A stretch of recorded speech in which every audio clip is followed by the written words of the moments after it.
I'm Ann Greenhall, Deputy Director of the Wharton Leadership Program, and it's my pleasure to interview Andrea Coleman, the 2015 Lippman Family Prize winner. Andrea, it's really a pleasure to have you here today, and you represent Riders for Health and are our 2015 Lippman Family Prize winner. Could you begin and tell us a little bit about your organization and the kind of social impact you've had? Yes, thank you, Anne. It's a great honour to be here. Thank you. Riders for Health is an organisation we started 25 years ago, and we started it because we became aware, and that's another slightly longer story, that vehicles were being sent to Africa, ambulances, motorcycles and other vehicles, but nobody was training local people to maintain them or run and manage all the very basic things that have to be done to keep a vehicle going. And we realized that what that meant was that vehicles were very expensive vehicles were breaking quickly and easily, which meant a waste of the money, the waste of the vehicle, and the waste of lives, because people weren't being reached with the health care that those vehicles were meant to take to them.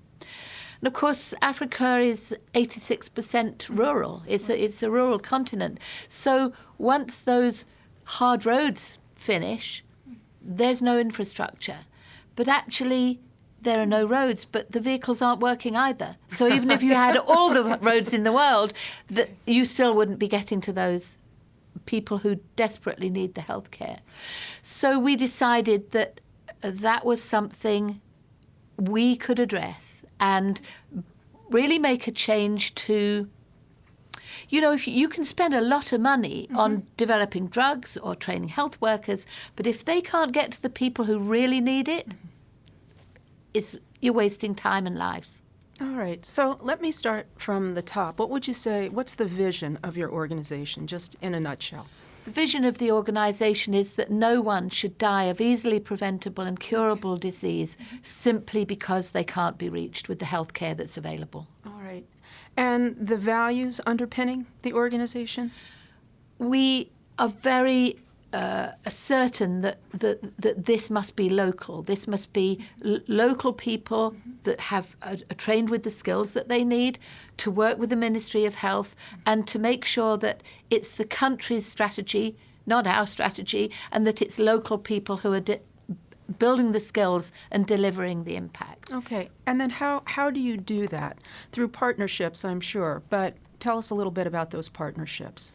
Well, the primary partnership is with the Ministry of Health. Okay. And up until this point, which is actually a critical point in Riders' history, which I'm sure we'll come back to later, that partnership with the Ministry to explain to them if you can adopt this, if you can outsource the vehicle management to us, that takes the burden away from you. But it also means that you don't have to worry about those issues. You can think about what the health workers are going to do and what your health strategy is and what your budget is. And so that partnership is the primary one and the critical one. Okay. And then from there onwards, it's building the skills of the staff and bringing in new other partners. Other NGOs also need their vehicles maintained, but obviously the primary one is with the Ministry. But then, of course, we've got our external stakeholders, people who support us, and those are very important partnerships. All right. Now, the partnership then runs both at the national level, but also locally. Isn't that true? Yes. The partnership, in terms of permission, if you like, is with the Ministry. But then at the next level, you're really working very closely with the provincial and the district ministries. But then you have your technicians, your mechanics, working very closely with the health workers. So it's the health workers who are needing the mobility to reach their rural communities. Right. And it's the mechanic, if you like, that has the relationship with the health workers to enable them to be predictable and reliable when in reaching their rural communities. So really there are two critical aspects to what you do. One is the management of the vehicles, but also the maintenance of those Absolutely. vehicles as well. Yeah. And when we talk about vehicles, say a little more about what vehicles we have in mind. Well, you know, there are three kinds of vehicles that are very important in rural access. Motorcycles is one, and that's for outreach. That's for health workers to be able to reach their communities with health education, with vaccines, with all the things, bed nets, all the things that prevent people from becoming sick. Monitoring nutrition, levels of nutrition. Is there malnutrition in this community? How many women are pregnant? At what stage are they? Making sure the pre- and postnatal care is taken very, very seriously. And then the next level is trekking vehicles, if you like, a vehicle that can take goods and larger numbers of people for, say, a mass clinic for immunisation or pre- and postnatal care. And then the next level, of course, is ambulances to move people in emergencies. And, you know, women in obstructed labour can't walk, of course, and they often die in the village. And when they, you know, there just aren't ambulances available. And sometimes there's no fuel or there's no driver. So the logistical part of it is something that we take very seriously. We think about the journey planning, how you make sure those journeys are efficient and that they are actually addressing the health needs of the communities. In terms of just percentages, what would you say of the fleet, motorcycle versus ambulance and so on? There are many more motorcycles because that health prevention is so critical, rather than leaving it until it turns into a disease or even an outbreak. And so there are many more motorcycles because if you picture the geography, that you're really looking at large numbers of people in a city. Down at provincial level in the larger towns, the logistics aren't so difficult. But once you get past provincial down to district, there are villages that people don't even know where they are. And so you have to, and there are millions of people living in rural communities. So, and there are no roads to them. So there are animal tracks and you know, human tracks. But actually navigating that to those large communities is pretty tricky. Now, when you say managing the fleet, are you owning, or do you own any of the vehicles, or do you just simply manage the infrastructure? There are two financial models with that. We can either manage the vehicles that the ministry already owns, and we call that transport resource management, and that's making sure that they are viable vehicles and they're fit for purpose. We've also done a model where we buy the vehicles. We've borrowed money, which has been underpinned by very philanthropic organisations to guarantee it. But nevertheless, then the ministry has to pay us for the running of the vehicles and pay back the capital cost. And of course, it's up to us to negotiate a very low interest rate in that case. But what your question really hits home at is that having the vehicles that are already there run well and managed properly is one thing. But having enough vehicles to reach all the areas that need to be reached is another issue. So having some control about enabling the ministry to have control about the number of vehicles, whether they've got enough, and also manage their budget. And that's the beauty of knowing exactly what the running cost is, because the ministry can spend as much on having vehicles that are not running as having vehicles that are running, simply because they're wasting away, the capital cost is wasting away in a car park somewhere. And in terms of proportion, I'm imagining that most of the vehicles are owned by the ministry. Is that right? Yes, most of the vehicles we run are owned by ministries, but at least a third of them are owned by Riders for Health, but leased on a full service lease basis to the ministry. Very good. And just in terms of numbers, how many vehicles are we talking about? We're running 1,600 vehicles at the moment, so it's pretty big in 8 countries. Our newest is Liberia as a result of the Ebola crisis. And so at least 2/3 of those are motorcycles, and then for the outreach, and then there are ambulances and what we call trekking vehicles. And I've read that the reach is 12 million people, 13, 14 million, is that 14 million right? people we're reaching, enabling healthcare to reach 14 million people at this stage. That's really quite remarkable. So part of the equation is the fleet. The other side of the equation is the maintenance of that fleet. Yeah. Could you talk a little bit about how you do that? Yes.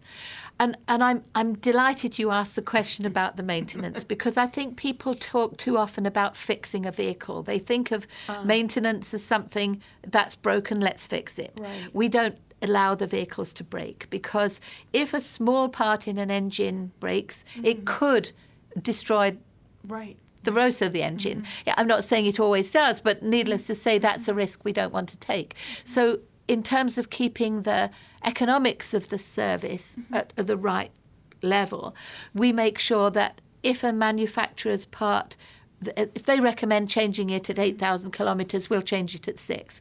And the health worker is trained to do his or her daily maintenance.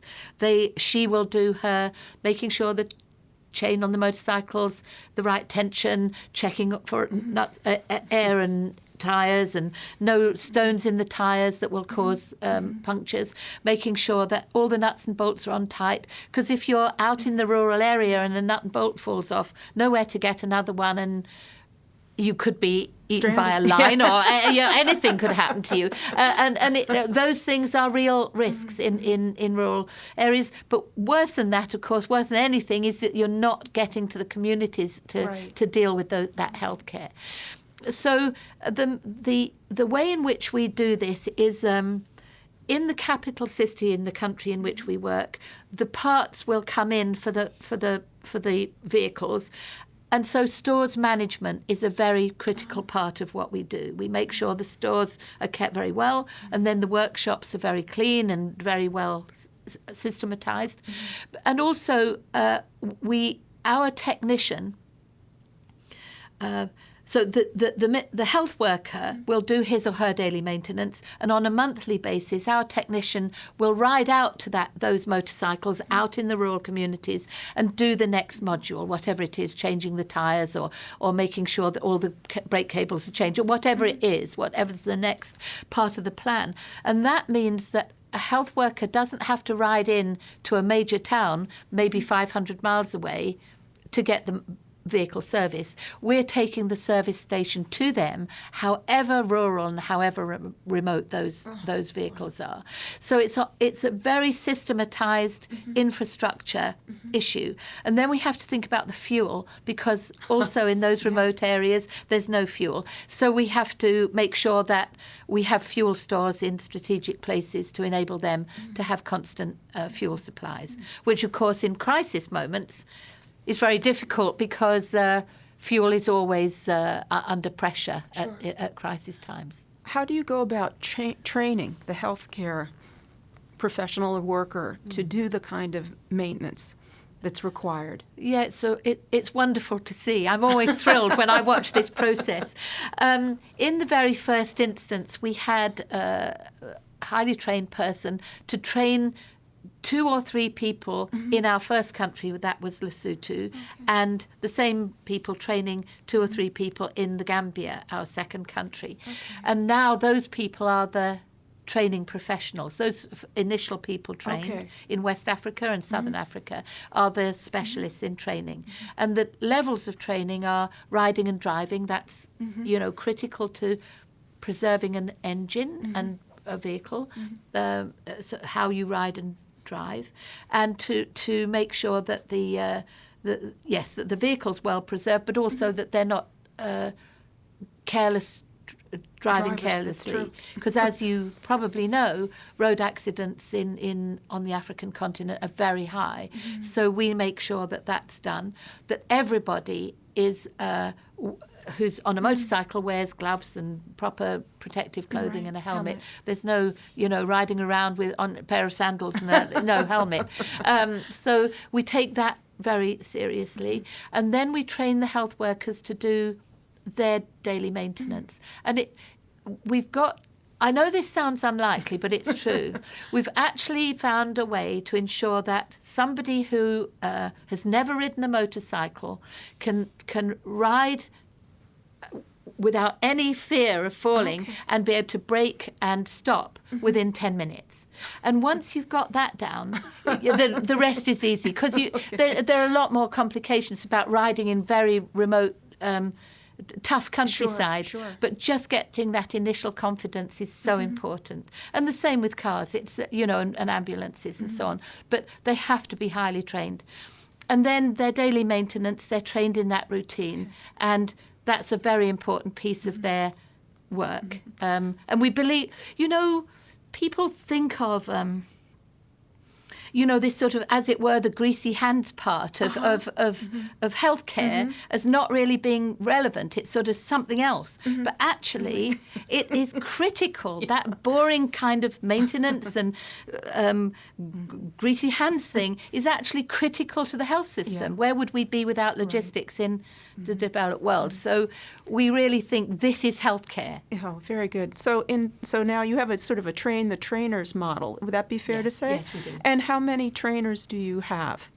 We have some specialist trainers who will go from country to country to do training, but we also have in-country trainers who do refresher courses and making sure that everybody's up to standard, and they will go round and supervise and make sure that there is no carelessness kind of creeping in. Oh, very good. Well, Andrea, I would be remiss if I didn't ask you a little bit about your personal journey to Riders for Health. So would you speak to that? How did you get into this business?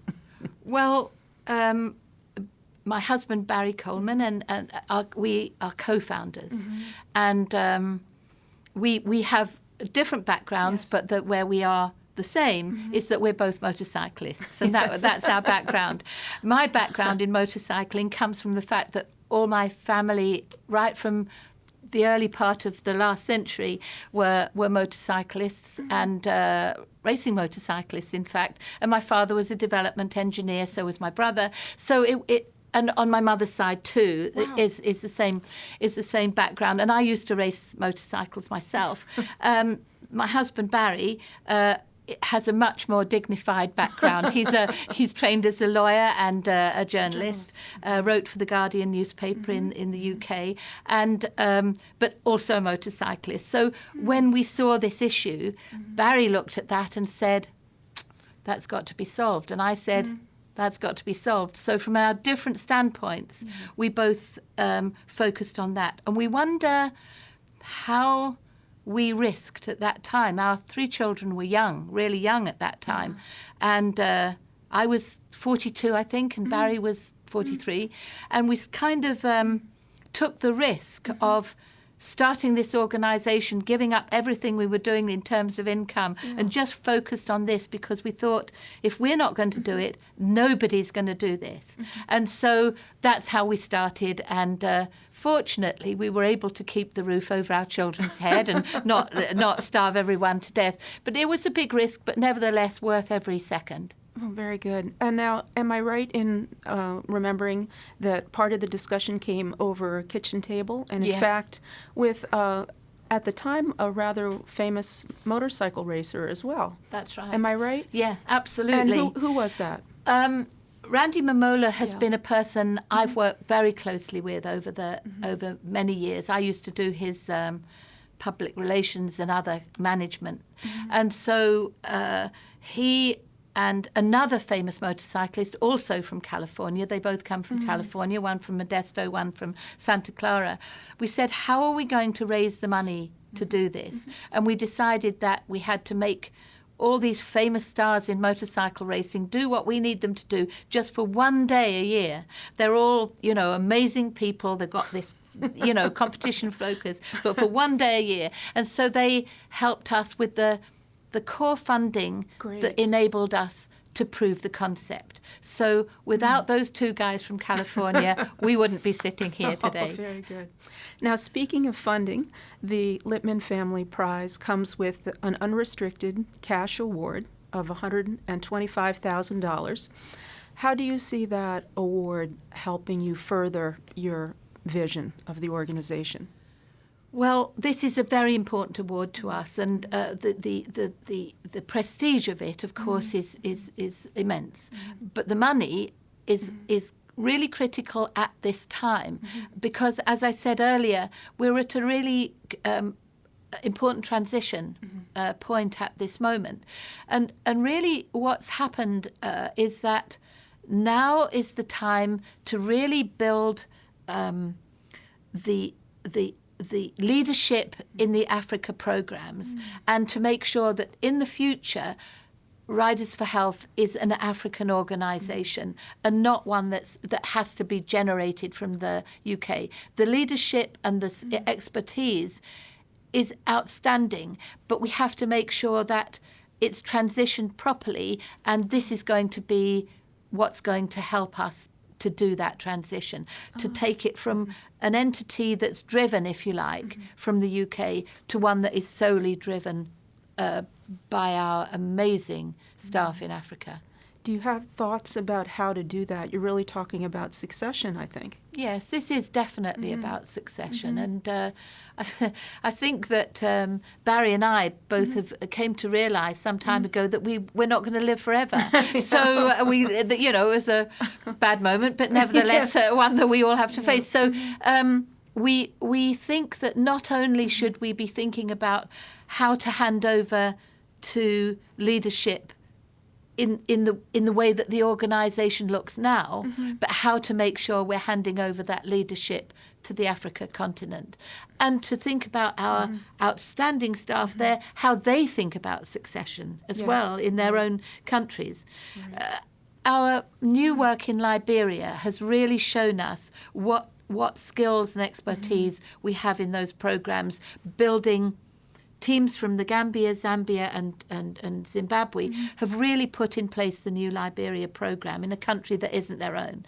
And that shows the capacity that there already is. But there are a lot of functions that we still do in the UK that really need to be built in. And that's our next step. And that's where the money from the Lippman Prize is so critical and so welcome. Oh, well, Andrea, it has been such a pleasure having the opportunity to speak with you, and congratulations again. Thank you so much. I'm very proud.